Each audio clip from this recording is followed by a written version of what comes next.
Welcome back sa Bentong Farming. Kumusta? So, kita diri nga side medyo okay ra.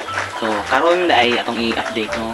Si Ibana number 3 diri sa Bentong Farming is nagpakita na siya og sign na magpa-AI na pud siya. Pero dili pa karon gyud ang schedule kay inang buntag pa nato napansin ang paghubag sa iyahang bulba no.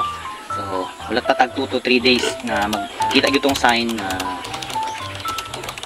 nga magbasa ang iyahang bulba no? Discharge ito ang discharge karon dai pud nga oras alas 4 to 5 feeding time nato sa atong mga alaga diri no. So para sila ang gagmay. So para si Ibana number 3. So dugay-dugay gyud pod si Ibana nagpakita og sign sa pagpangwag. So paglalandi.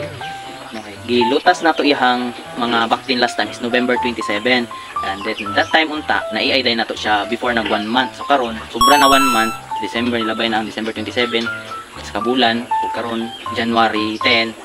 So dugay-dugay gyud. So ingana alkansi jud kay ta ana nga panahon kanang dry period siya wala gyud sulod.